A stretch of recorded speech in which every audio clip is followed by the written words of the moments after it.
Hi folks, G3 here. Welcome to another one of my gardening updates. This is one of my semi-regular gardening updates, and I thought I'd start here because I have a number of orchids, wild orchids that are growing in the garden, dotted around. So there's this beauty here. I have 1, 2, 3, 4. There was one over there, one in my wildflower garden, and one at the front of the house. 7 flowers that I could see of wild orchids, just in areas where I've left them to run wild. So I've got things like the pyramidal orchid. There was also, I think there was the bee orchid, just beautiful natural things. So what I'd like to say here obviously is, if you've got the opportunity to let a little bit of your garden run wild, these are the sort of things that can happen. You get some beautiful natural wildflowers coming. The only real job I'm undertaking today is going to be pruning back this grapevine. It's in quite a growth state. It's putting a lot of its energy into growing the vine and not growing the grapes themselves and ripening the grapes. So that's what I want to achieve, is to take this right back so that the bunches are visible. I'm just going to have 1 bunch per branch so they can concentrate on those, take a lot of the growth out of the way. I am leaving this growing a bit naturally. We've got quite a few foxgloves in and around here, and I've just for a nice environment, I've been leaving these to grow. So that's why they're all in here. But let's get on with cutting a lot of this growth back to remove unnecessary growth. So there's nothing on this one. I'm going to take it back as far as I can because there's nothing of benefit there. It's not growing the vine in a place that I want it to. I've trained the vine on this area, and so it's staying in there. But I'm going to take this one back. You probably can't see that there, but there is a bunch back here right at the end. So that's why I've taken that back to that one. The thing that I'm learning with this is that you probably have to be a little bit ruthless to actually get some decent crops off of it, because it puts so much growth into areas that you don't want it to go, and ignores the grapes that it really should be concentrating on. My parents do this on their vine. They live not far away from here, only about 30 miles, but the environment where they have it, their grapevine, which is identical to mine, it's one I gave them, it grows a lot better and sooner. They are probably seeing growth maybe 3 weeks ahead of mine, because they have it under cover, so it's a warmer environment, more protected, and they always make sure that they're cutting back in this way to remove any excess growth. Oh, this is massive, this growth here, so I'm going to take that right back. See, all of that is unnecessary growth. It is huge, coming from a lower branch, and it's not essential for the plant. It's just wasting that energy. I should have done this sooner, in truth. I just haven't had the time, and that's why I'm getting around to it now. I've got a lot to do. I'll get on with this, and I'll come back to you once it's all done. There we go, quite some time later. It's looking a little bit more open. I've gone and removed lots of the growth and been rather brutal removing bunches that didn't really appear to be doing much. I didn't think they had much chance. So now there's going to be a lot better airflow. The sun's going to be able to get onto the grapes a bit better to ripen them, get the sugars in there, make them nice and sweet. Hopefully. I'll need to keep on top of it, obviously, because I let it get away from me a little bit. I didn't have the time. It will run away quickly with warm weather, rain, and that sort of combination. So I do need to be on top of it and make sure it's okay. So hopefully, fingers crossed, touching wood, we'll get a nice crop of grapes that will grow well. We'll just need to keep it well watered and keep an eye and make sure it's all trimmed. Okay, it's a while since I've shown you in the greenhouse. Last time we were here, we were planting things like the tomatoes and the cucumbers. There's been lots going on because that was a few months back, and obviously we've had quite some nice weather. Lots of sunshine and heat, which is really helping. What have we got growing in here? Well, we've got some lemongrass. So we planted from 4 sticks of lemongrass. Mrs. G3 had bought some from the shops and trimmed it down and started that off in a bit of water so that was started sprouting and the roots coming out, and then we planted that and we've got some shoots coming from that. So that's going well. We've got some chilies. Now these plants we bought fairly small from a garden centre and planted those up, 2 different varieties. They're basket of fire from what I recall. The chilies are growing quite nicely. They're starting to take shape and get a bit of colour, and obviously there's lots of flowers still on the plants, and so they're going really, really well. We've got access in here for pollinators to come in, and that's why we're obviously seeing some good crops there, as well as keeping them well watered. We've got some different tomatoes. We've got a peardrop variety that's just starting to ripen, and the fruits are yellow in colour. Quite a nice size as well, so looking forward to eating that. We've got some Sungold tomatoes, so these are the smaller variety. They're starting to crop reasonably well and starting to show signs of coloration. This plant we have to keep trimming, so in the node joint between the branch and some of these offshoots you will get an additional shoot coming sometimes, and it's best to pluck those out. They just snap off very easily, and that will ensure that the plant is growing in the right areas rather than sending off additional shoots, which will be draining its energy, and then it's not concentrating on producing the fruit where you need it. In addition, we've got a number of avocado plants that I've gone and grown from the stones. So when we've eaten some avocado, it is just a case of planting that in soil and allowing that time to grow. So we've got 3 different avocado plants at different stages of growth. Now this one's got some holes in the top leaf. Something's been taken a bit of a shine to it. I can't see anything on it at the moment, but something's been having a bit of a nibble there, so I'll have to keep an eye. These plants are growing reasonably well, new shoots coming. No sign of flowering as yet, but hopefully that will be coming in the not too distant future. We've also got some Physalis plants, so Chinese lantern. These are the edible ones. They are little round yellow fruits. They're sort of in like what looks like a paper casing, and you peel that back to reveal the fruits. So the Physalis plants are just like tomatoes in that they spread really easy from seed. So because I've grown them here before and some fruits dropped in the ground, there are ones coming up in the ground. I haven't planted these are from last year's growths, and so it's a case of like plucking out ones that I don't need, leaving a few in the ground, and they are starting to flower, so they are going to be bearing fruit this season as well. So that's really great. Free fruit coming, fantastic.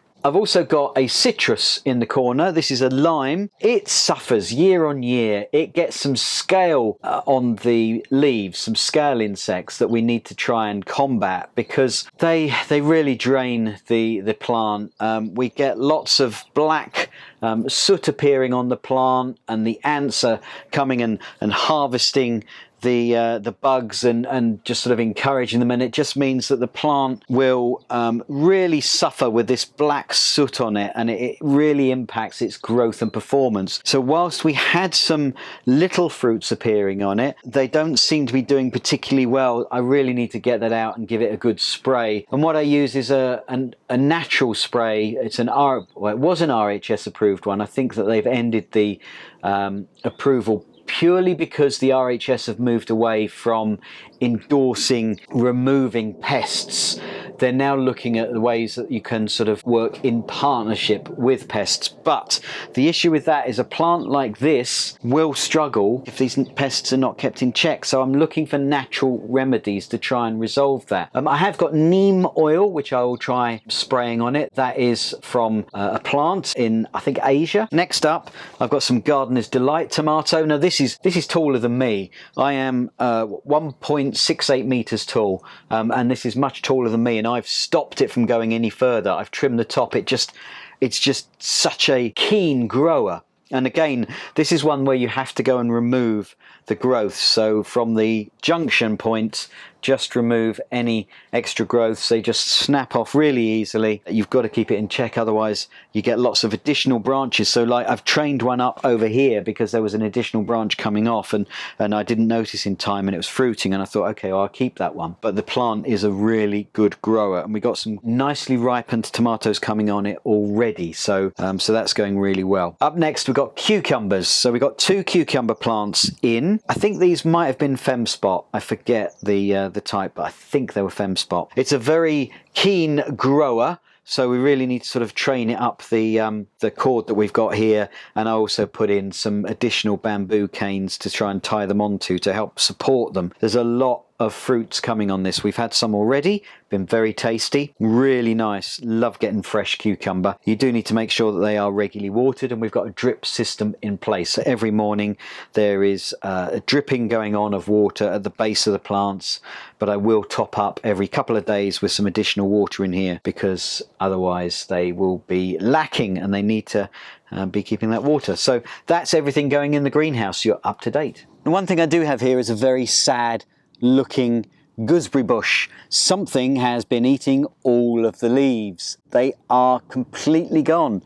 Still a little bit of fruit on here, and there is a caterpillar on there. I think it's a sawfly caterpillar, I think, that impacts those. So they've had a complete field day on this gooseberry, and I didn't get a huge amount of fruit on it. A really great shame. I love gooseberries, and unfortunately it's not happened this year. Once again, I haven't kept an eye out, and something has come along and munched it all. But I think they're going to be well fed. And we've been getting a good crop of raspberries. Now, I planted these canes a few years back, and they've never done excessively well. I had intended for this to be sort of like a clear area where the raspberries would grow on their own. It's kind of got a little bit overrun with other plants coming through, different things. So they are left to sort of their own devices a little bit. But you can see that we've got lots of raspberries coming here, and we just just easy enough to pick off while they're nice and fresh. And then we've got some additional fruit on our breakfast in the morning, and with some fruit salads and the like. So yeah, really good. Just going to collect these. Wow, these are good size, some of these. Lovely. There we go. That's not a bad collection from just a few plants around here that we don't really do a huge amount for. So there's a lovely little collection of raspberries.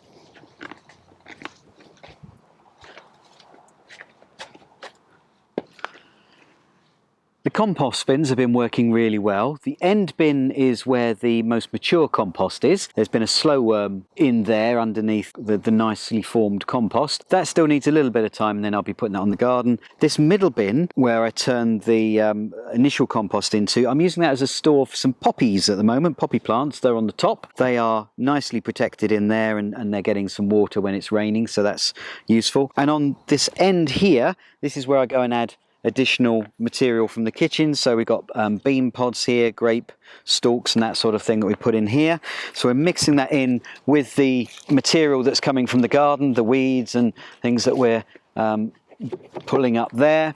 And then the insects will be breaking this down. We're also putting some egg cartons in, so there's a bit of brown matter, and mixing that all up, and then that will break down reasonably well. When we've got space on the end, we'll move the middle bin in there, and then we'll move this in there and start again. But yeah, really pleased with how these are holding up. This was an activity we did last year. I'll include a link to the video as to how I made that up above, so you can have a look. But they're really solid, doing well, and serving the right job for us. So really good, really happy with that. Now, unfortunately, the apple isn't doing so well. As happens most years with us, we're getting a lot of green fly coming on the leaves. They are attacking that and causing the leaves to be stunted on the end. So we've got quite a collection of those, green and black fly, in the leaves. The ants are coming, harvesting those, and we will be losing a lot of these leaves, unfortunately. Now, I have sprayed with washing up liquid and water to try and resolve the issue. It's not done particularly well so far. There's quite a bit of debris. It did knock them back a bit, but still coming. And the issue then is that the apples themselves are getting stunted, so we're not getting a great crop of apples on there. We've had some moth, I think codling moth on here as well, that so we've got some caterpillar ingress into those from what I can tell. But equally, we're having to remove some of the stunted fruit that just hasn't grown because of this. So yeah, it's disappointing. This tree really does struggle every year. It really needs a lot of maintenance to make sure that the fruit are surviving. We should hopefully get quite a few fruit, but they won't grow particularly big because we haven't had the rains as well, which hasn't been helping, but the fruit is getting stunted, so it's a great shame. It's not exactly been a bumper year for us for peas, sweetcorn and Mange 2. I didn't have a great deal of success in growing the sweetcorn plants, so out of a full pack of seeds I only had 3 that were worth planting, and of those just 2 have grown well. There's 1 that's quite stunted and not growing well at all. Now, sweetcorn need close proximity of plants for airborne pollination, so I'm really not sure how these are going to do with just those 2 plants. I might have to do a bit of hand pollination to try and improve crops there, and at most you're usually only going to get 2 sweetcorn per plant, so it looks like we might only have maximum 4 sweetcorn this year, which is a great shame. Peas, they're doing okay. The plants are okay. 1 or 2 are a little bit stunted, but generally they're okay. Because we're planning on moving house at some point in the not too distant future, we hadn't overgrown crops, so that's why we didn't do a huge number. But we're getting a reasonable crop off of here. We've harvested some already and frozen them straight away to retain the sweetness, and we got some more coming here. Mange 2, we've had several crops off of already. Mrs. G3 loves those within her cooking. They're great for Thai cooking. Yeah, we've had quite a few good crops of those, very tasty. We've got more to come, and again, any excess we'll make sure that we freeze pretty much straight away so that they retain their shape and sweetness, and they'll be lovely to get out of the freezer when we need them. Well, there you go, folks. That's my gardening update. I hope you found it interesting. If you did, then please click the like button down below and leave your comments. Let me know what you've been up to too. Up next, I've got this video that I think you might find useful. And if you haven't done so already, then please, why not subscribe to the channel and click the bell icon so you get notified when I load up a new video. Well, thanks for watching, folks. Until next time, bye.